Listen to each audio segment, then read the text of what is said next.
이제 여름이 다가오고 있습니다. 여름을 이길 수 있는 사람, 과연 어떠한 사람일까? 네, 아무리 운동을 하고 아무리 좋은 음식을 먹어도 여름은 덥습니다. 네, 바로 여러분들 마음을 주관하면 올여름 귀한 여름을 보내게 될 것입니다. 여름을 잘 맞이하시길 바랍니다. 여름을 잘 맞이하지 못하면 가을, 겨울, 올 하반기 인생이 꼬일 수가 있습니다. 아무리 짜증이 나고 아무리 너무너무 날씨가 버거워도 여러분 마음의 긴장의 허리띠를 놓지 마시길 바랍니다. 인상 한 번 쓰면 될 사업도 되지 않습니다. 인상을 한 번 쓰는 그 한 번으로 딱 와서 나도 여기서 일하고 싶어요 라는 마음을 가지고 왔는데 인상 쓴 사람들의 얼굴을 딱 보는 순간 마음이 돌아가게 되어 있습니다.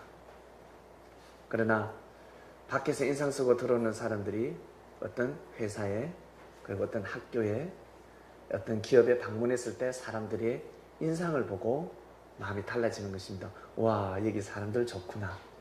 여기에 비전이 있다. 사람을 보고 비전을 느끼는 것입니다. 여러분은 우리는 살아가면서 그 가정의 비전은 바로 아버지에 있는 것이 아니라 자녀에게 있습니다. 아버지가 아무리 뛰어난 부모라 할지라도 엄마가 아버지가 뛰어나신 분이라 할지라도 자녀가 망난이면 그 가정은 비전이 없습니다. 아이고 참 한숨밖에 안 나옵니다. 근데 아버지가 어머니가 못났다 할지라도 자녀가 똑똑하면 비전이 보이는 것입니다. 야, 자네 정말 복이 많다네. 어찌 그리 참 하늘이 자네를 축복했는가. 왜? 나는 돈도 없고 나는 하는 일마다 잘 안 되잖아. 나 너무 힘들어. 내 마누라도 늘 바가지 끌고 나 재미없어 인생에. 무슨 소리 하는가. 나는 자네가 부럽네. 자네 마누라는 너무 예쁘고 우리 마누라 저거 한번 봐. 자네 부인은 너무 예뻐서 좋겠네. 아니야, 한번 데리고 살아봐라. 예쁜 거 딱 3개월 가더라. 야길라. 그러나 경험해보지 않은 사람은 실감이 나지 않습니다. 에이구, 야, 니는 무슨 소리 하냐. 나는 너 마누라 볼 때마다 너무너무 기분이 좋아. 근데 난 자네 너무너무 부럽다. 왜? 자네 아들이 자네 딸을 보니까 부럽다. 자네 진짜 인생 성공했네 라고 할 수가 있습니다. 자네 진짜 인생 성공했다. 그러나 아무리 큰 성공을 이뤄도 자녀가 망난이면 이렇게 혀를 찹니다. 우리 인생을 사신 어르신들은 맞지 않습니까? 네, 이것이 바로 진리입니다. 삶의 진리입니다. 사람은 살아가면서 반드시 똑똑해야 됩니다. 멍청하면 아니 됩니다. 공부를 잘해야 된다는 것입니다. 사람은 공부를 잘해야 됩니다. 공부를 잘해야 성적이 잘 나오는데 여기에서 말하는 공부는 학문이 아닙니다. 여러분, 우리 학생, 여기 학생 오늘 안 왔네. 지원이 오기로 했는데 우리 지금 공부하고 계시는 분이 없으시네. 우리 학생 때 학생 때 공부를 왜 했습니까? 성공하려고. 맞지요? 네. 행복은 성적순이 아니잖아요. 하겠지만 행복은 성적순에 달려 있습니다. 꼭 공부해야 됩니다. 오늘 말씀의 본문 보셨죠? 공부할 때가 있습니다. 공부할 때는 공부해야 됩니다. 최고로 우수생이 되라는 것이 아니라 공부할 때는 공부해야 됩니다. 노력해라는 겁니다. 공부할 때는 그 노력을 하고 놀 때는 열심히 놀고 반드시 공부를 해야 되는데 공부를 왜 하냐면 인생을 성공하기 위해서입니다. 인생을 성공하기 위해서 공부하는 것입니다. 공부 중에서 제일 큰 공부가 바로 진리입니다. 진리. 진리를 다른 말로 무엇이냐면 바로 사랑입니다. 사랑의 전문가가 되셔야 됩니다. 사랑의 전문가. 사랑의 전문가가 되면 인생 성공할 수가 있습니다. 다른 말로 하나님 뜻대로 그리고 하나님께서 주시는 그 축복을 감당할 줄 아셔야 됩니다. 하나님은 어떠신 분인 줄 아세요? 너희들 나한테 무릎 꿇고 기도해야 된다. 나한테 찬양해야 돼. 이러시지 않으세요. 삶을 살아가면서 성경을 한 번도 읽지 않아도 하나님 뭐라 하지 않으세요. 왜 공부 안 했냐라고 말씀하지 않으세요. 자, 성경 읽은 순서대로 자, 줄 서. 이러시지 않으세요. 죽은 영혼들 왔을 때 너 성경 몇 독에서 너 기도 몇 번 해서 너 예배 한 번도 안 빠졌니? 줄 서라고 하지 않으세요. 너 예배 빠졌구나. 너 저리 양과 염소를 가리시지 않습니다. 사람들은 하나님을 착각하고 믿고 살아가고 있는데 여러분 하나님은 무엇을 보시냐면 바로 사랑을 보십니다. 너 인생을 어떻게 살았는지 우리가 이 성경을 왜 읽습니까? 왜 외우고 왜 공부합니까? 왜 찬양을 합니까? 왜 기도를 합니까? 인생 성공하기 위해서 인생 잘 살기 위해서 행복하게 살기 위해서 아닙니까? 하나님한테 영광 돌리기 위해서 아닙니까? 하나님한테 영광 돌리는 삶이 무엇인지를 아셔야 됩니다. 우리 성민들은 부모한테 영광 돌리는 삶이 무엇입니까? 전화 겁니다. 카톡을 엄마 사랑해요. 또 전화합니다. 아빠 아버지 저 아버지 너무 사랑해요. 시도 때도 없이 전화합니다. 아침 점심 저녁 자기 전에도 아빠 자는 아버지 깨워가지고 엄마 아버지 바꿔라. 아버지는 주무시지도 않고 졸지도 않으시는 우리 아버지 빨리 깨워라. 아빠 저 사랑하거든요. 미칩니다. 아버지가 매 전화를 달고 살아요. 아버지 사랑합니다. 엄마 사랑합니다. 그건 사랑이 아닙니다. 그것은 아주 어릴 때 10대 때 어린아이 때 엄마 앵ኘ 저 달라고 울고 엄마 나 사탕 먹고 싶어 아이스크림 먹고 싶어 그 아주 어린아이 때 그때입니다. 성장했을 때는 아버지를 사랑하고 엄마를 사랑하고 부모님께 효도하는 것은 여러분 인생을 잘 살아가는 것입니다.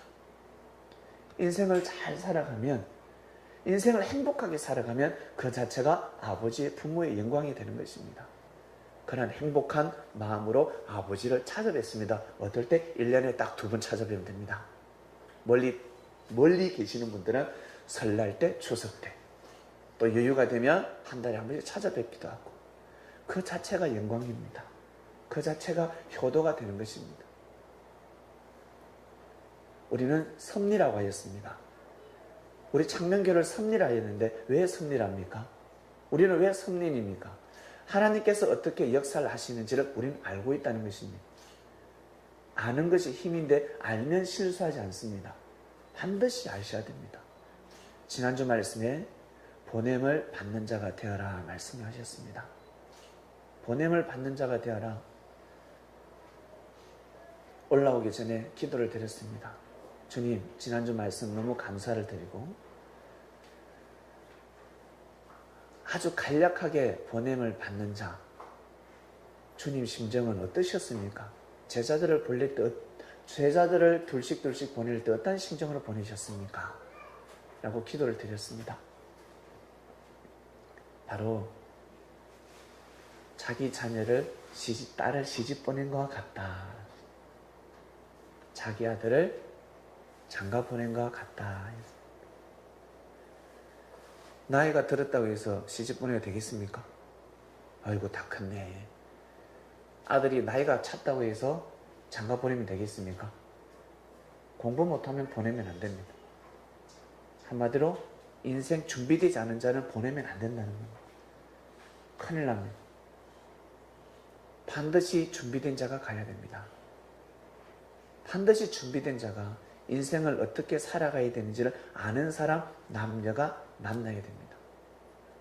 아무것도 모르고 몸치만 컸어요.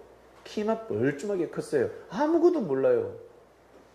그러면요, 사서 고생, 삶 자체가 고난 그 자체입니다. 삶이 고난입니다. 그래서 주님은 제자들을 하나하나 가르쳐 주셨습니다. 삶은, 인생은 이런 거야.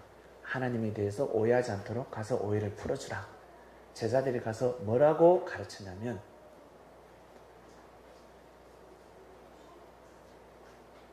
하나님은 너희 마음에 있다라고 가르쳐 주셨습니다. 하나님은 원래부터 너희 안에 있다.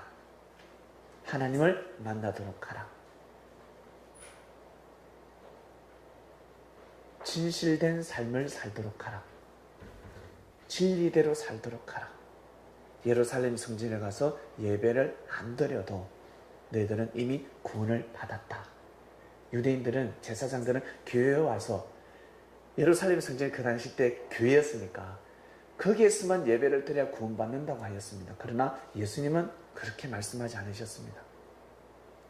예루살렘에 가지 않아도 되고, 너희들 조상이 말하는 어디에 산당, 이방인들이 모여서 예배드리는 그 산이 있었습니다.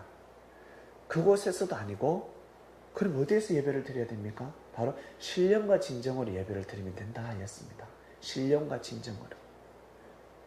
바로 하나님의 보낸 자와, 그리고 그의 말씀을 가지고 그 말씀을 받아들이는 그 자체가 바로 예배다 하였습니다. 우리는 신령과 진정으로 예배를 드리는 그런 시대를 맞이했습니다. 지난주 말씀은 보냄을 받는 자가 되어라 하였습니다. 둘씩 어떻게 가보셨습니까?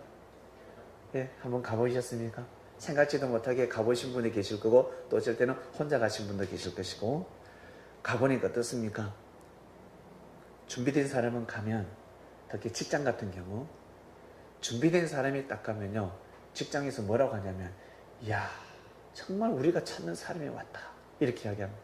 거기서 좀 더 잘하면 뭐라는 줄 아세요? 이야, 하늘에서 내려왔다. 이런 표현을 합니다. 그런데 준비되지 않은 자가 가면 뭐라는 줄 아세요? 사장님한테 가서 딱, 사장님, 저 친구 좀 잘라주면 안 됩니까? 우리 회사가 기울고 있습니다. 저 친구 때문에 분위기가 다 망치고 있습니다. 아니면 다른 저 물류창고로 발령내 주십시오. 우리가 볼 수 없는 곳으로 인사 발령을 부탁드립니다. 데스크에서 일을 못하겠습니다. 이렇게 사장한테 보고를 드립니다. 보냄을 받는 자가 가면 달라지게 되어 있습니다. 보냄을 받는 자가 되어라. 하늘은 준비된 자를 보내게 되고, 우리가 준비되는 만큼 하늘은 우리를 통해서 반드시 여러분 역사를 하십니다. 역사. 사람이 역사를 낳는 것입니다. 꼭 우리는 개인적으로 나 기분대로만 살아왔으면, 내 하고 싶은 대로만 살아왔는데 주님을 딱 만나는 순간은 달라지는 겁니다. 저도 그전에는 누구의 말도 듣지 않았습니다. 제 생각을 바꿔놓을 사람 아무도 없었습니다. 근데 주님을 만나고 나서, 제가 주님을 영접하고 나서는 생각이 달라졌습니다. 왕의 말이었습니다. 왕의 말. 왕의 말도 듣지 않으면 더 이상 누구의 말을 들을 수가 없습니다. 왕의 말은 들을 수가 있습니다. 그래서 예수님을 왕으로 표현을 하는 것입니다. 왜? 예수님이 하신 말씀은 진리였으니까. 진리였기 때문에, 그분의 말은 틀림없는 말이었기 때문에 그 말을 믿으면 바로 내가 축복을 받고 내가 잘 된다는 것입니다. 한마디로 공부를 잘하는 사람이 된다는 겁니다. 인생 공부를 잘하면서 살아가는 사람이 된다는 것입니다. 그래서 삶을, 지난주 말씀, 한 주를 보낼 때 어떤 문제가 생겼을 때는 반드시 자기의 생각으로 그 문제를 풀면 아니 됩니다. 진리를 도입해야 됩니다. 진리를 다른 말로 바로 천국의 열쇠였습니다. 천국의 열쇠를 넣어야 그 문이 탁 열리게 되어 있습니다. 근데 자기 생각을 넣고 옆에 친구 생각을 넣고 여러분 3명만 모여서 대화를 해도 하나가 될 수 없습니다. 자기 생각으로 하나가 될 수가 없습니다. 반드시 진리가 나가야 됩니다. 진리라는 열쇠를 딱 넣어야 그 문제를 풀 수가 있습니다. 인생 문제를 푸시는 여러분들이 되시길 바랍니다. 그리고 주위에 많은 사람들에게 인생 문제를 풀어주시길 바랍니다. 오늘 말씀입니다. 이번 주 말씀인데 하늘 앞에 맡겨랍니다. 보냄을 받았으니 우리는 보냄을 받은 삶을 살아가고 있습니다. 그러면 하늘 앞에 맡겨라 라는 말씀입니다. 하늘 앞에 맡겨라. 우리 옛 말에 진인사 대천명이라는 말씀이 있습니다. 사람으로서 최선을 다하고 나서 명을 기다립니다. 하늘의 명을 기다리는 겁니다. 하늘 앞에 맡겨라 이 말씀은 탱자 노는 사람한테 해당되는 말씀이 아니에요. 세워라 그냥 할랑이들이 있잖아요. 할랑이라 하죠. 할랑이들한테 해당되는 말씀이 아닙니다. 배짱이들한테 해당되는 말씀이 아니에요. 저도 예전에 제가 배짱이라는 말을 한번 듣고 충격받은 적이 있습니다.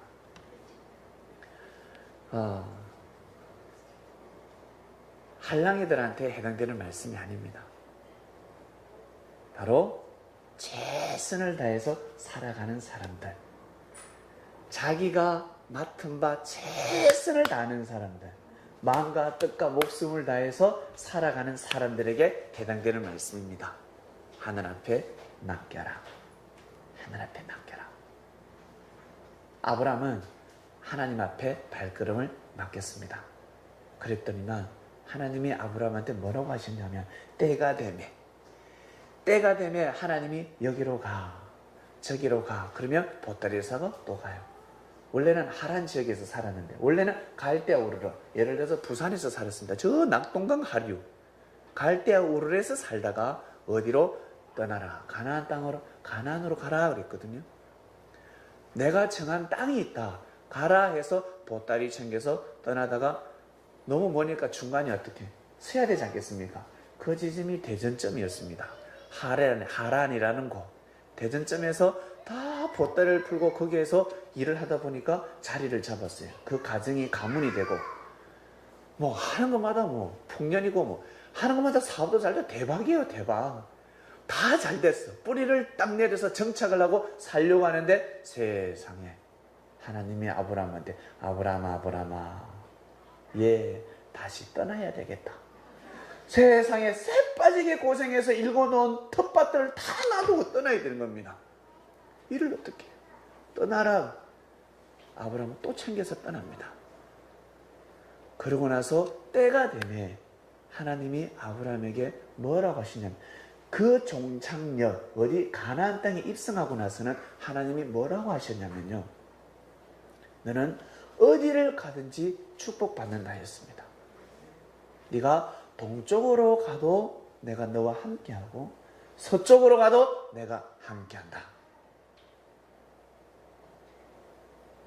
왜?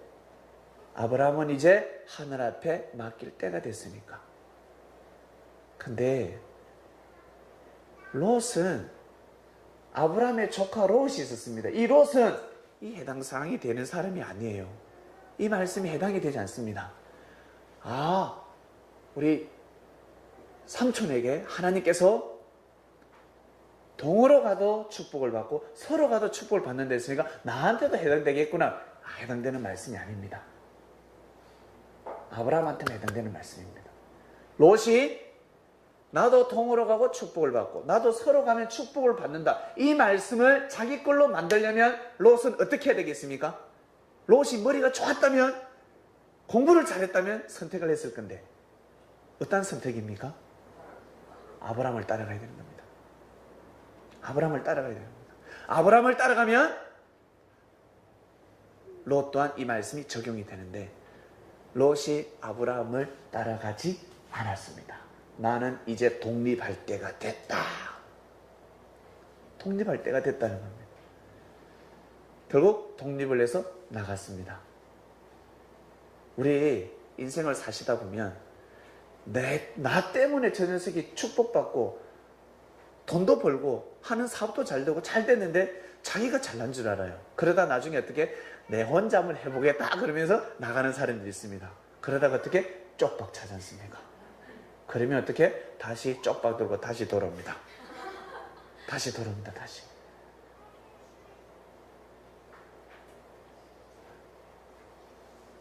바로 그랬습니다. 아브라함은 동쪽으로 가도 하나님이 축복을 하셨고 서쪽으로 가도 축복을 하셨습니다. 그러나 롯은 아니었습니다. 롯은 아니었습니다. 롯 또한 하나님을 믿었지만 롯이 해야 될 일이 무엇이었습니까?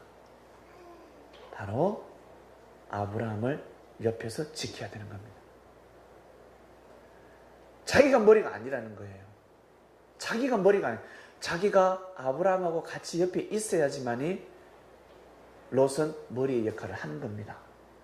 근데 떠나갑니다. 그러다가 어떻게 해요? 자기가 있는 땅이 그렇게 정말 옥토박 같은 하나님으로부터 축복을 받았다고 성경에 기록이 되어 있습니다. 그 땅이. 근데 심판을 받지 않습니까? 사람들이 보기에는 저 소돔과 고모라가 하나님으로부터 축복을 받은 땅이다라고 생각했습니다. 그러나 축복을 받은 땅이 아니었습니다. 하나님의 축복을 감당하지 못하고 결국에는 패망의 길로 걸어가는데 심판을 받지 않습니까?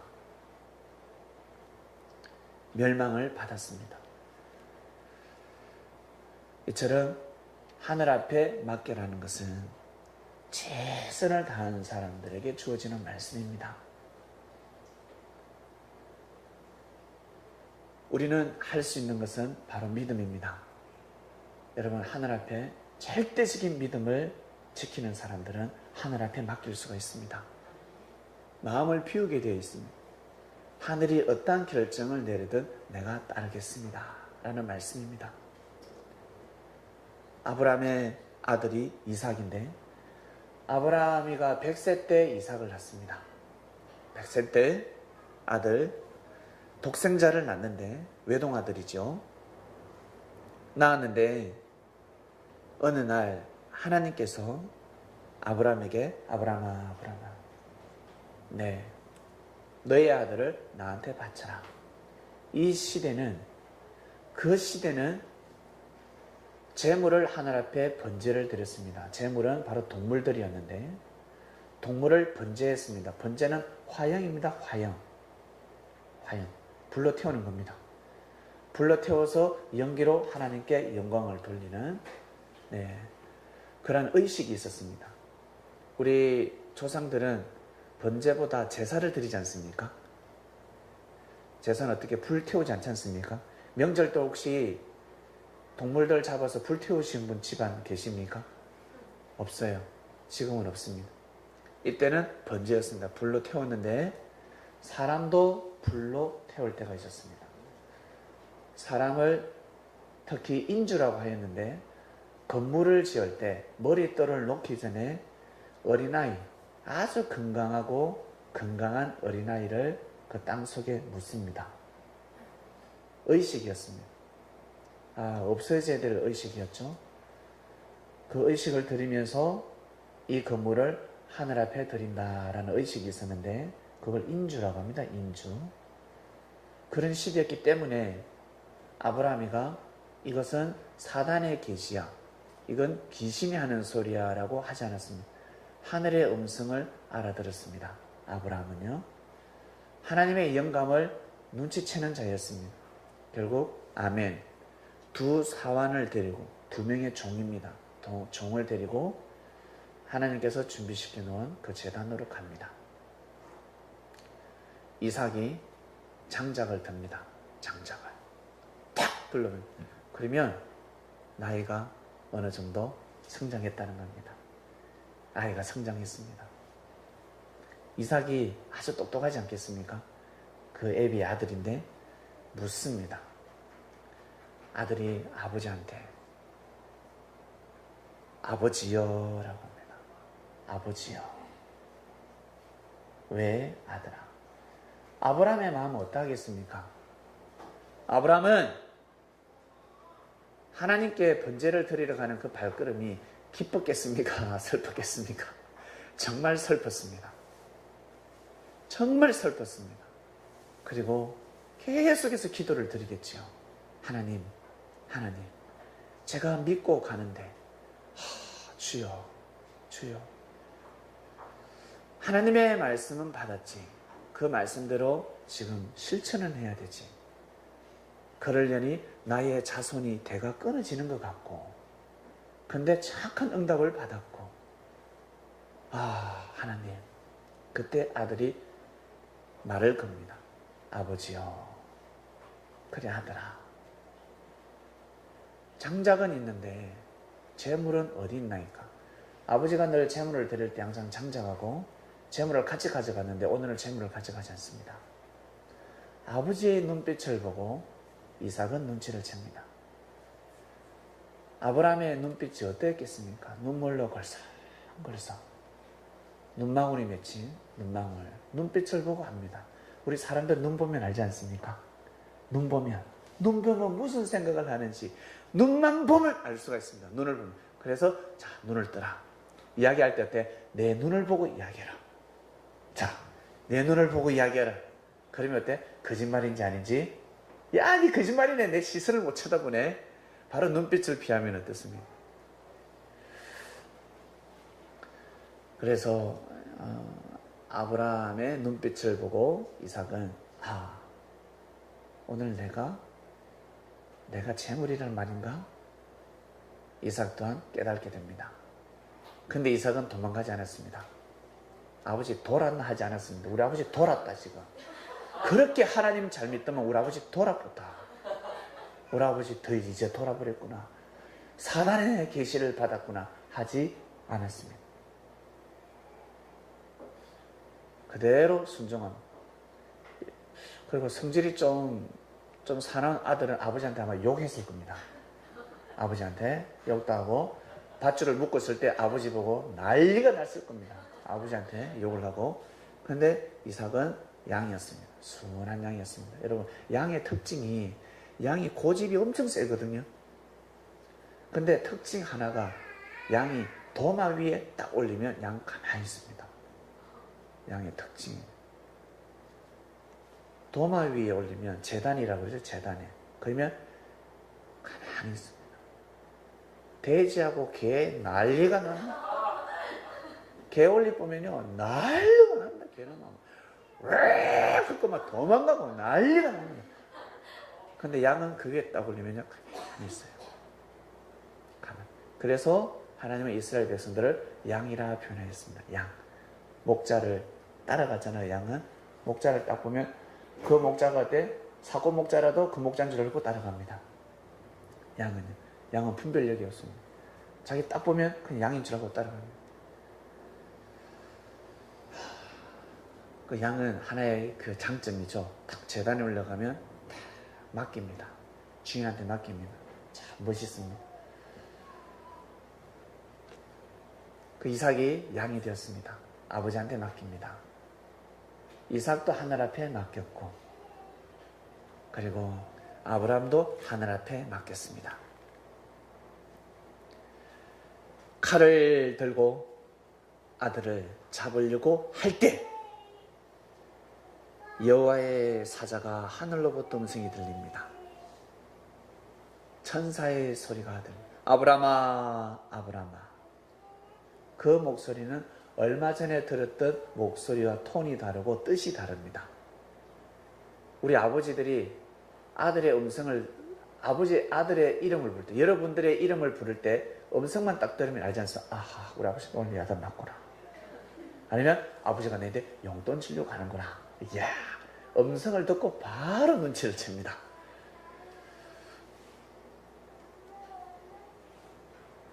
저는 우리 애를 한번 속인 적이 있습니다. 내 음성으로. 너무너무 말을 안 들어가지고 차를 타고 가다가 차를 세웠습니다. 너무 말을 안 들어서 제가 가다가 운전이 사고 날 것 같고 우리 아이의 성격이 더러워질 것 같아서 한 가지의 방법은 애를 내리는 것밖에 없었습니다. 근데 애는 눈치를 챘습니다. 우리 아버지가 나를 내렸겠구나. 그래서 내리라 그래도 절대로 안 내려. 말톤을 바꿨습니다. 있잖아, 내가 얼마나 화가 났지만 말톤을 바꿨습니다. 얘야, 잠시 나와. 내가 뭐 줄 게 있어, 보여줄 게 있다. 한참 안 내리더만, 원래는 내 내리면 바로 내리거든요. 내리라 소리 안 해도. 근데 아는 거예요. 파장으로. 내리면 나는 놔두고 간다. 그래서 안 내리고 그 꼬마애가 눈치를 채요. 5살 땐간 그래요. 4살 때는 5살 때는 큰 주차장에 갔습니다. 넓은 강변 주차장에 가서 차가 안 오는 곳에 가서 딱 세웠습니다. 내려라. 내려봐라. 내가 뭐 줄 게 있다. 뽀록 내리대요. 한 5m, 차에서 5m, 10m 유인을 하고 벼락까지 차를 타고 지금 몰고 도망가 봤습니다. 내가 왜 그 전에 분명히 이야기를 했거든. 너 자꾸 울고 자꾸 그렇게 너 고집 부리면 너 차 내리게 한다. 이 말을 해놓으니까 제가 유인책을 써도 안 내리는 거예요. 끝까지 안 내리는 거예요. 근데 목소리 톤을 바꾸니까 내리더라고요. 네, 사랑하는 아들아 하면서 내리게 하고 달려갔어요. 그랬더니 애가 얼마나 놀랬겠습니까? 발이 안 보일 정도로 따라왔어요. 백밀러를 보는데 발이 안 보일 정도로 그런데 한 100m를 가고 멈췄습니다. 그래도 와가지고 막 울는데 너 또 울 거야? 그 이후로 애가 짜증을 부리지 않았습니다. 음성을 들으면 안다는 것입니다. 아브라함아, 아브라함아, 아브라함아, 아브라함아. 급하게 음성이 들렸습니다. 듣고 보니까 어때요? 바로 그냥 깨달죠. 이야, 나의 믿음을 보셨구나. 그냥 깨달는 겁니다. 하나님이 나의 믿음을 보셨구나. 너무 감사하다. 아브라함아, 아브라함아, 내가 너의 믿음을 보았노라. 내가 너의 믿음을 보았노라. 여러분, 큰 일을 할 때, 그리고 아주 중요한 사람, 큰 일을 대일을 해나갈 때, 여러분이 사람들하고 일을 해야 되지 않겠습니까? 그럴 때 반드시 믿어주는 사람을 뽑으시길 바랍니다. 일을 진짜 잘하는데 믿음이 없어요. 그 사람 뽑으면 안 돼요. 그 사람은 첫 건이 아니라 그 다음 파스. 청와대 누가 들어갈 수 있습니까? 청와대는 절대 대통령을 믿어주는 사람들입니다. 여봐라 하는데 야 그거 아니야 하는 사람은 국회로 가야 됩니다. 아시겠습니까? 청와대는 절대 믿음을 가지는 사람. 대통령 아무나 됩니까? 여러분, 우리 백성들이 대통령 아무나 바보를 뽑겠어요? 우리 백성들 머리가 얼마나 좋아요. 아무나 대통령을 뽑겠습니까? 대통령이 되기 위해서 살아온 노정이 있습니다. 일반 사람이 겪지 못한 노정을 반드시 겪고 왔습니다. 아마 죽었으면 100번은 넘게 죽었을 겁니다. 근데 그때마다 살아났습니다. 그때마다 살아나고 또 소생하고 또 부활하고 또 부활하고 또 부활해서 결국 대통령이 되었습니다. 대통령이 되었을 때는 옆에 보좌관들이나 정치인들이 해줘야 될 일이 있습니다. 절대 믿어줘야 됩니다. 절대 믿어주는 일밖에 없습니다. 그런데 사람은 그렇지 못해요. 오른손 왼손이 하나 돼야 되는데 왼손이 자꾸 오른손 때립니다. 이래야 되겠어요, 일이. 예. 우리가 정치는 원할 건 아니지만 정치는 어떻습니까? 바로 삶입니다. 삶입니다. 삶을 잘 살게, 삶의 질서를 바로 잡는 것이 바로 저분들이 하실 일 아니겠습니까? 그래서 믿어주는 일입니다. 여러분들이 큰 일을 하실 때, 어떤 뜻을 이룰 때 반드시 여러분 믿어주는 사람이 중요합니다. 그 다음에 기술, 그리고 또 그 능력이 뛰어난 사람들이 있어요. 그 사람들은 그 2선, 3선입니다. 그런데 일을 너무 잘해, 믿어주지도 않는데 일을 너무 잘한다 해서 가까이 하게 되면 큰일 납니다. 사업도 마찬가지고 모든 이치가 그러합니다. 그래서 여러분, 우리가 살아갈 때, 여러분들이 어려울 때, 힘들 때 여러분들을 믿어준 사람을 기억하시길 바랍니다. 여러분들을 믿어준 사람, 여러분 어려울 때 여러분들을 도와준 사람, 진짜 힘들고 어려울 때 도와준 사람을 기억하시길 바랍니다. 내가 아무것도 없을 때 도와준 사람, 내가 힘들 때 나한테 밥 한 그릇 사준 사람, 그 사람을 기억하시길 바랍니다. 꼭 기억하시길. 그러한 은인을 절대 잊으면 안 됩니다. 근데 사람들은 자기보다 더 뛰어나고, 자기보다 더 잘 살고, 자기보다 더 명예가 있고 권력이 있으면 그 사람을 쫓아서, 자기보다 돈 많은데 왜 그 사람을 밥을 자꾸 사주려고 합니까? 그 사람이 이미 돈이 더 있는데. 예? 근데 사람들 어때? 자꾸 돈 많은 사람한테 밥 사주려고 그래요. 밥을 사주려고 하면 돈 없는 사람한테 밥을 사줘야지. 나중에 저를 보고 시험 드시면 안 됩니다. 저는 나중에 가다 보면 돈 있는 사람한테 꼭, 누가 예를 들어서 돈 없는 사람이 한턱 내려고 하면, 장로님, 권사님이 계산 좀 하세요. 저 그렇게 이야기할 거니까. 돈 있는 사람한테, 집사님, 돈 많이 버셨지 않습니까? 한턱 내세요. 저 그렇게 이야기합니다. 여러분, 꼭 여러분을 믿어주는 사람, 바로 맡기는 사람입니다. 결정적일 때 맡겨야 되지 않겠습니까? 결정적일 때, 제일 속상할 때가 어떻습니까? 결정적일 때 맡기지 않을 때 일이 틀어지게 되어 있습니다. 맡겨야 됩니다. 우리가 예수님을 왜 주님이라고 합니까? 우리가 예수님을 왜 어떻게 해서 주님이라 할 수 있습니까? 마음과 뜻과 목숨을 다해서 하나님께 순종하신 분입니다.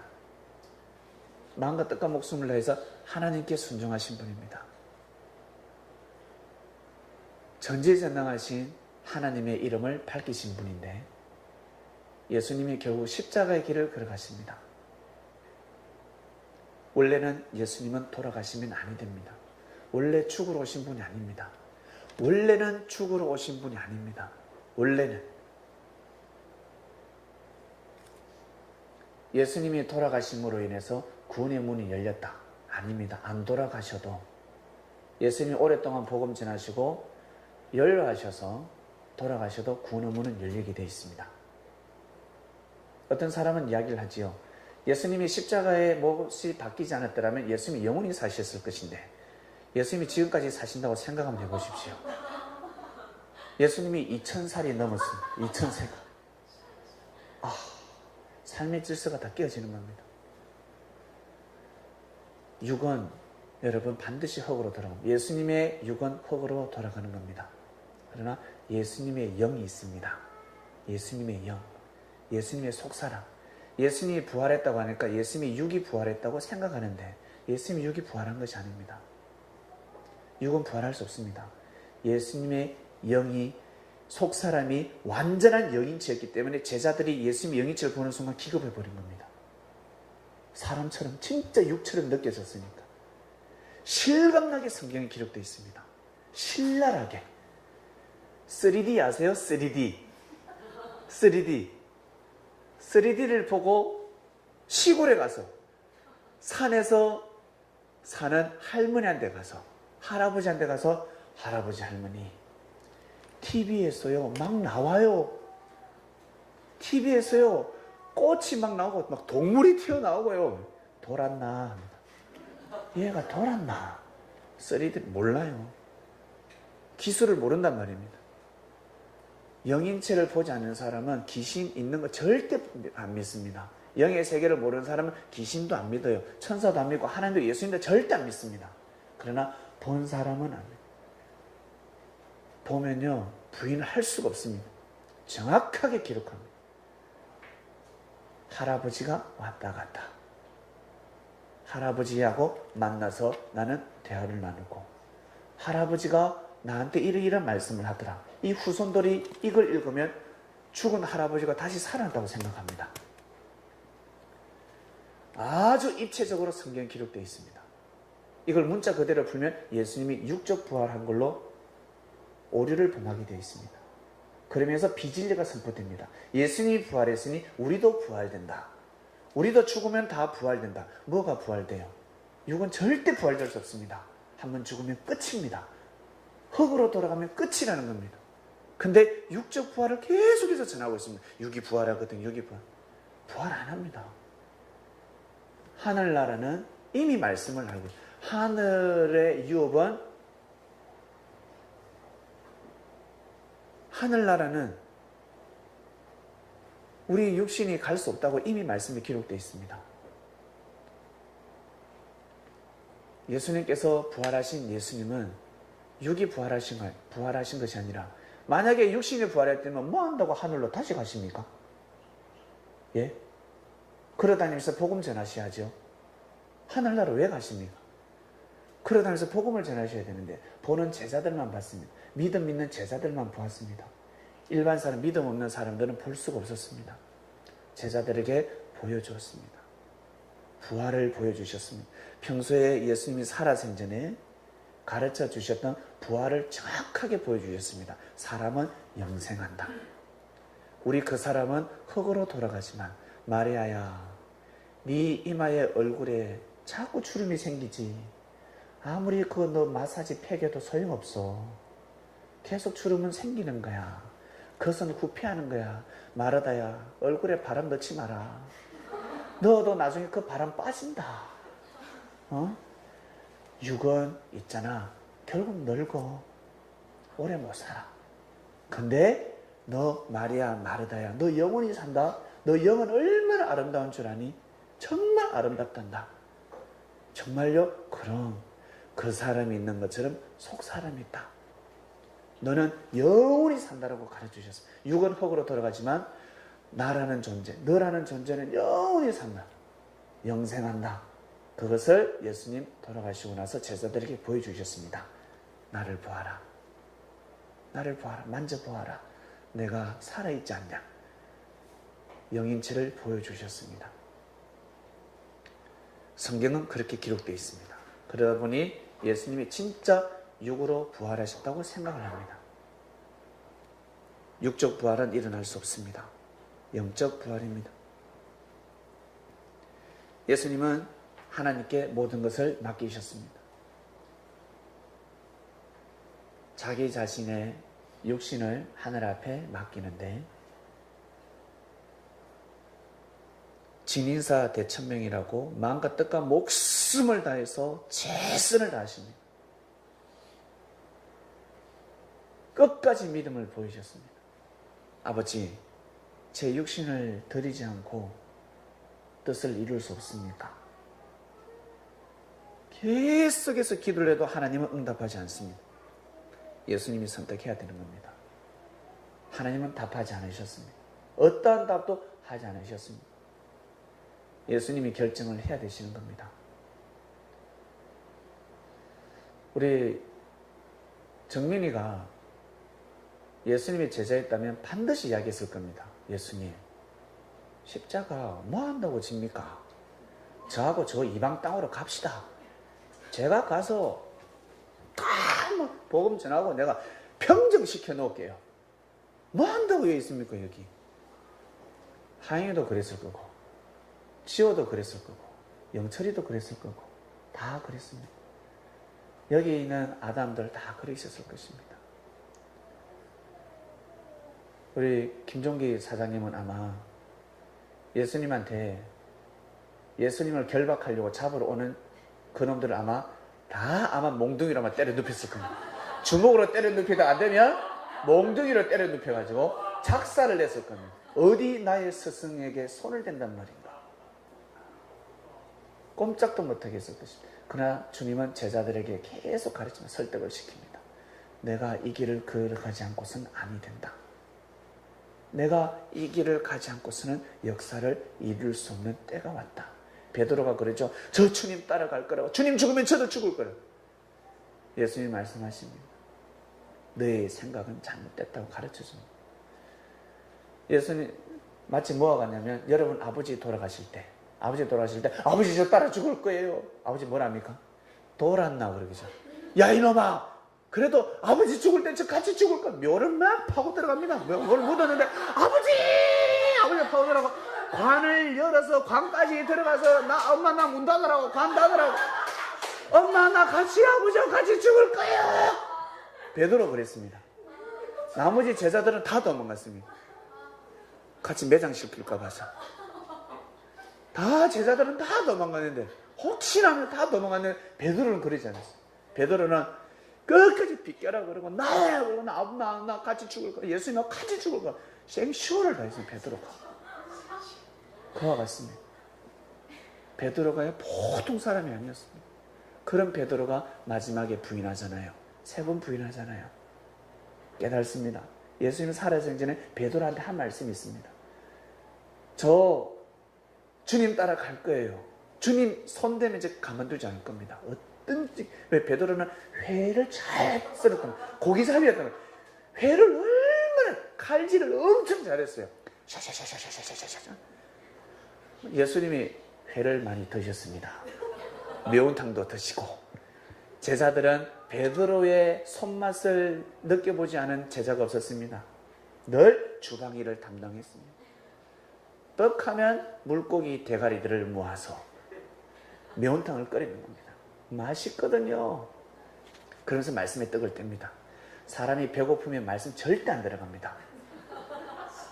그래서 예배도 너무 오래 드리면 은혜가 떨어지는, 딱 다다랐을 때 딱 멈추고 이제 밥을 먹으면 예배도 말씀도 은혜, 밥 먹을 때도 은혜.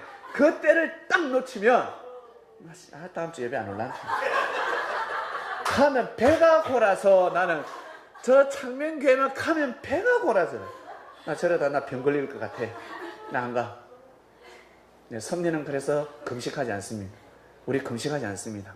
특별히 개인적으로 내가 좀 뉘우쳐야 되겠다 그러면 혼자서 개인 금식을 할지언정 말씀에서는 금식하라 라고 하지 않습니다.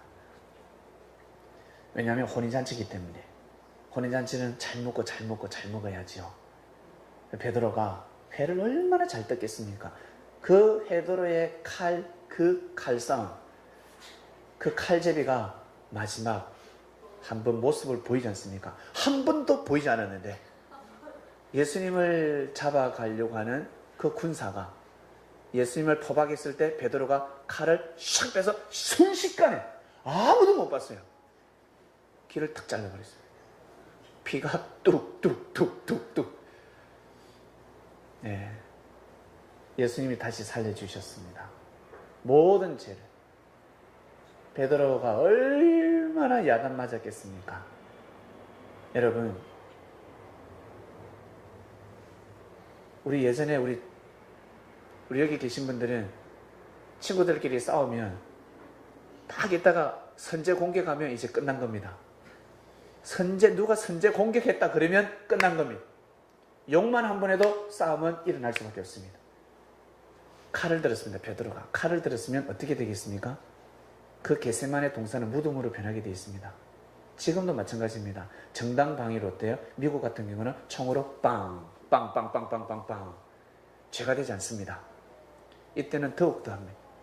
베드로가 칼을 들어가서 상대 병사의 귀를 잘라버렸습니다. 그러면 다 죽는 겁니다. 베드로도 죽고, 베드로가 제일 먼저 죽겠지요. 베드로도 죽고 옆에 있었던 제자들 다 죽고 예수님도 그 자리에서 죽을 수밖에 없습니다. 근데 예수님께서 원래대로 돌려놓습니다. 베드로를 그 자리에서 심판해버리고, 베드로야 칼 내려놔라. 예수님 그러시지 않습니까? 예수님이 얼마나 불같은 성격으로 야! 상대방 군사가 기 잘려서 옆에 있는 병사가 칼 들고 베드로를 치려고 그러는데 예수님이 야! 하니까 칼 들다가 깜짝 놀라는 거예요. 베드로를 작살내며 그 자리에서 내가 언제 너보고 칼을 들으려고 하죠? 칼을 들면 칼로 망한다지 않았냐? 어디 박살내며 그 자리에서 박살내며. 우리 부모님들 자식이 밖에 나가서 사고치고 들어와서 어떤 이웃집 아저씨가 이놈의 새끼가 내 집에 있는 내 방에 있는 지갑을 훔쳐갔다고 그러면서 멱살을 잡고 왔습니다. 그때 아버지가 아들을 살리는 방법, 유일한 방법이 무엇입니까? 유일한 방법, 아들의 기싸대기를 때린답니다. 이놈의 새끼야 때려버리면 이 아버지가 깜짝 놀래가지고 걔 심판해버리면요, 이 옆에 온 아저씨가 딱 손을 놓게 돼 있습니다. 좀 그만하시죠, 아들 죽겠습니다, 이렇게 됩니다. 근데 아들을 심판하지 않으면 옆에서 이 아저씨는 아들을 계속 추궁합니다. 이 새끼 애비를 아직 당신이 이 아들을 어떻게 키우냐, 어떻게 이를 도둑놈을 욕을 하기 시작하고 이 아들은 박살을 냅니다. 지혜 있는 아버지는 반드시 아들을 심판하게 되어 있습니다. 그리고 평정시킵니다. 예수님이 베드로를 살리시고, 그리고 거기 천부장한테 예수님이 말씀하십니다. 나 잡으러 오지 않았냐? 내가 순수히 가겠다. 이들을 다 살려달라. 내가 가는 대신 나 올 줄 알았다. 내가 이미 준비하고 있어. 내가 순수히 끌려가겠으니 이 제자들을 다 살려달라. 그래서 제자들은 기록에 남기는데 예수님이 우리를 살려주셨다. 예수님이 우리를 살려주셨다는 겁니다. 그래야 제자들은 다 살게 되고, 이렇게까지 해서 예수님이 자신을 살려줬다는 것을 베드로는 깨닫게 됩니다. 끝까지 예수님을 따라갔는데 제사장 집까지 들어간 베드로, 마지막 베드로는 생각에 잠깁니다. 베드로가 병사의 귀도 잘랐지요. 베드로는 죽을 수밖에 없었는데 살았습니다. 그리고 제자들 다 도망갔습니다. 근데 베드로는 또 예수님을 쩔쩔쩔 쫓아갑니다. 겁이 많으면 베드로는 쫓아갈 수가 없습니다. 도망가기 바쁘지. 그 제사장 집에 들어가면 베드로는 죽을 수밖에 없는데 베드로는 모닥불 옆에서 앉아서 생각에 잠깁니다. 예수님을 욕하고 예수님을 때리는 채찍의 소리, 예수님의 그 아픔의 고통의 소리 다 들려오면서 만감이 교차를 하는데, 얼마 전부터 예수님이 하신 말씀이 생각이 납니다. 베드로야, 꼭 부인해야 된다. 부인하도록 하라. 아니요, 저는 예수님 죽으면 저는 같이 죽을 겁니다. 제가 어떻게 해서 나의 인생의 스승이시고 나의 구원주신데 저는 예수님 없이는 살 수 없습니다. 저 예수님 따라갈 겁니다. 라고 마음을 선한 자입니다. 마음을 맹세한 자예요, 베드로는. 근데 베드로가 앉아서 생각에 잠깁니다. 드디어 그 베드로 단단한 머리가 깨닫게 됩니다. 어떻게? 내가 여기서 죽으면 아니 되는구나. 우리가 죽으면 아니 되는구나. 역사가 끝나는구나. 역사가 끝나는구나. 를 깨닫게 됩니다. 어쨌든 살아남아야 되겠구나. 부인해야 되는구나. 지금은 부인할 때구나. 그래서 모닥불에 옆에 앉아있는 베드로에게 와서 묻습니다. 너 저 제자 맞지? 저 이단의 개수 제자 맞지? 아니다니까. 너 있는 거 봤는데? 아니라니까. 나 개종했어. 나 오늘 개종했어. 알고 보니까 아니더라. 이단이더라. 알고 보니까 이단의 개수더라. 나 개종했다. 언제? 어제 했다. 어제 했다. 그렇게 이야기를 합니다. 그것을 3번 풀립니다. 베드로 마음에서는요, 마음이 갈기갈기 찢어지는 겁니다. 스승의 가르침을 이어받아서 하늘의 뜻을 이루기 위해서, 왜? 스승의 육신이 되어야 되니까. 아니까 그가 전한 말씀을 알기 때문에 결국 부인합니다. 베드로가 여러분, 예수님 따라서 죽었다 생각해보세요. 아무 가치가 없어요. 아무 가치가 없습니다. 베드로가 뭐 한다 주고 뭐 하겠냐면, 여러분 부모님 돌아가실 때 관 속에 같이 들어가는 것 똑같습니다. 아마 아버지가 돌아가실 때 벌떡 다시 일어날 겁니다. 나가라 이놈아, 이 관에서 나가라, 이 관에서 나가라 할 겁니다. 예수님이 그러셨습니다. 베드로가 다시 그 마음을 잡습니다. 그리고 3번 부인합니다. 3번 부인하니까 진짜 닭이 울었습니다. 예수님 말씀이 이루어졌습니다. 베드로는 겁이 많아서 부인한 것이 아닙니다. 하나님의 뜻을 이루기 위해서 부인했습니다. 그래서 여러분, 우리가 살아가면서 이 베드로는 거짓말이 아니라 모사였습니다. 모사. 뜻을 이루기 위해서는 반드시 모사가 필요할 때가 많습니다. 모사가 반드시 이루어집니다. 그리고 가려내기도 합니다. 진짜인지 아닌지. 이번 주는 하늘 앞에 맡기는 삶입니다. 주님이 우리한테 보여주셨습니다. 하늘 앞에 맡겨라. 주님은 원래는 돌아가시면 아니 되셨는데 하늘 앞에 맡기셨습니다. 아버지, 이 잔을 피해갈 수가 없습니까? 이 잔은 죽음의 잔입니다. 우리 조선시대 때는 사약이었죠. 이 잔이 피해가지 않고서는 비껴갈 수 없습니까? 이 잔을 꼭 받아야 됩니까? 이 잔이 비껴갈 수는 없습니까? 예수님이 눈물을 머금고 기도하시며 하늘 앞에 맡기셨고 그 길을 걸어가셨습니다.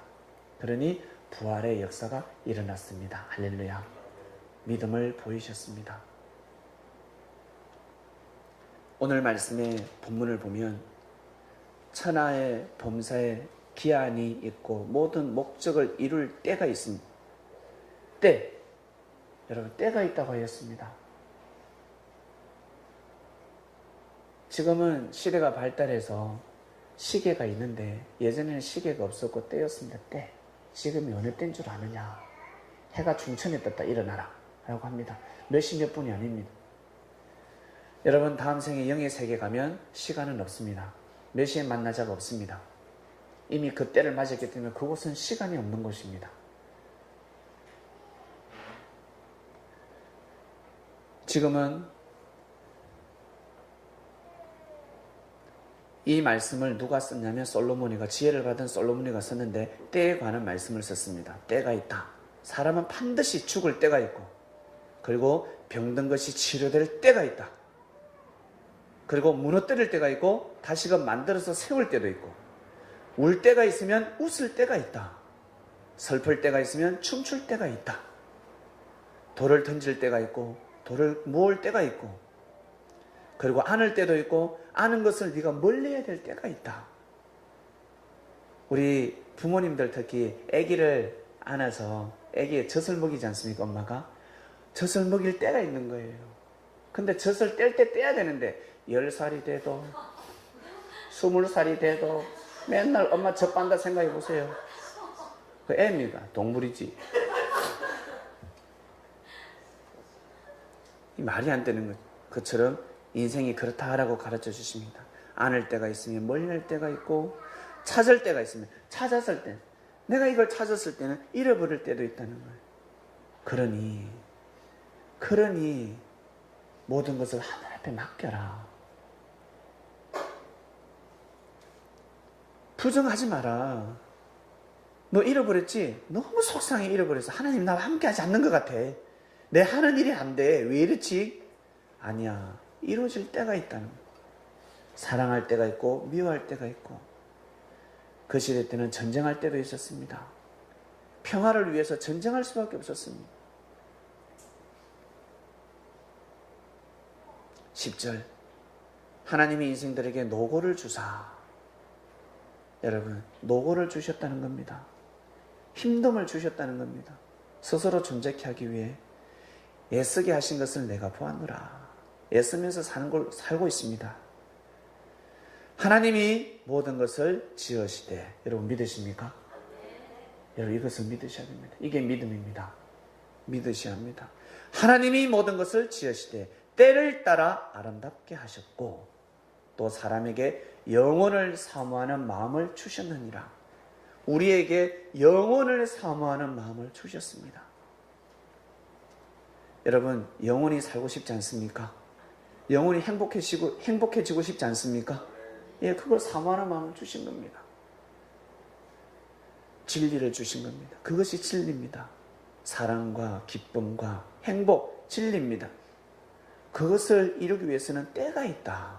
잃을 때도 있고, 찾을 때도 있고, 넘어질 때도 있고, 그리고 웃을 때가 있으면 울 때도 있다. 밥 맛있게 먹다가 와 맛있다가 혀를 깨물기도 하지 않습니까? 어떡하겠습니까? 그럼 여기 밥 먹으러 온 걸 후회하겠습니까? 아니잖아요. 네. 열심히 축구를 하다 보면 발목을 삘 때도 있습니다. 발목을 삘니까 나 축구 안 할 거야. 그 인생을 못 사는 사람들입니다. 네. 자꾸 열심히 하다 팔 툭 빠지면 어때요? 팔을 끼워서라도 다시 해야지요. 네. 조그만 땀 냄새는 나 땀 냄새가 싫어해서 땀을 흘리지 않는 사람들이 있습니다. 인생을 왜 그렇게 삽니까? 열심히 뛰면 나중에 골병 들어져 있잖아. 나중에 너 운동 너무 많이 하면 안 돼.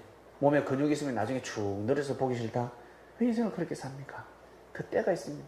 근육이 있을 때가 있고 그 근육이 축 늘어질 때도 있고 얼굴이 팽팽 아름다울 때가 있고 나중에 시들할 때가 있는 겁니다. 그 때를 잘 아시고 살아가시면 됩니다. 중요한 것은 영혼을 사모하는 마음을 우리한테 주셨습니다. 정의롭게 살고자 하는 마음을 우리한테 주셨습니다. 얼마나 감사합니까?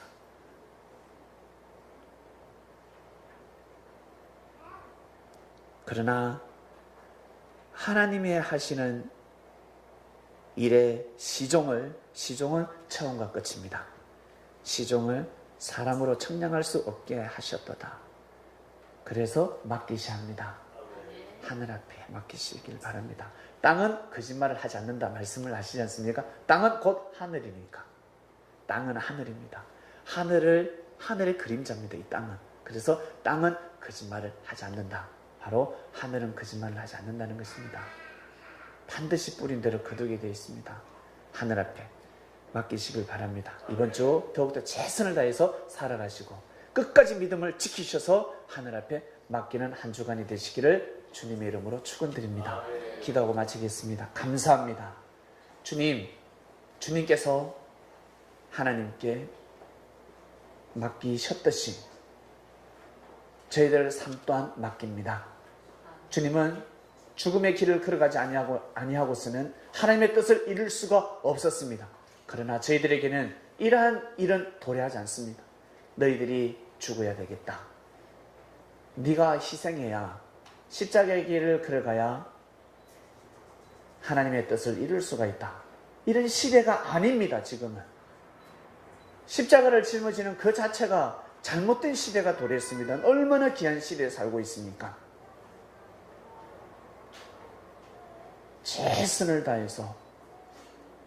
최선을 다해서 노력하는 삶을 살아갈 수 있도록 인도하여 주시옵소서.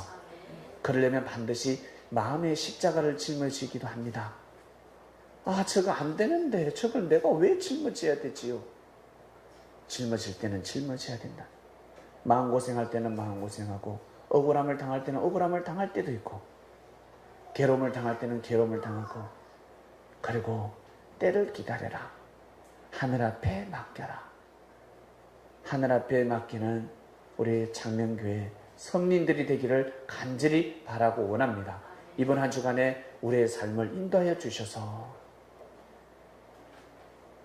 기쁜 일이 있을 때, 슬픈 일이 있을 때, 몸이 아플 때, 몸이 건강할 때 각자의 처소에서 최선을 다해서 삶을 살아가고 있습니다.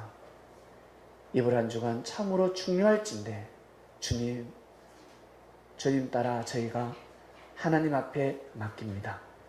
하늘 앞에 맡기오니 하나님 뜻대로 우리의 삶을 인도하여 주시옵소서.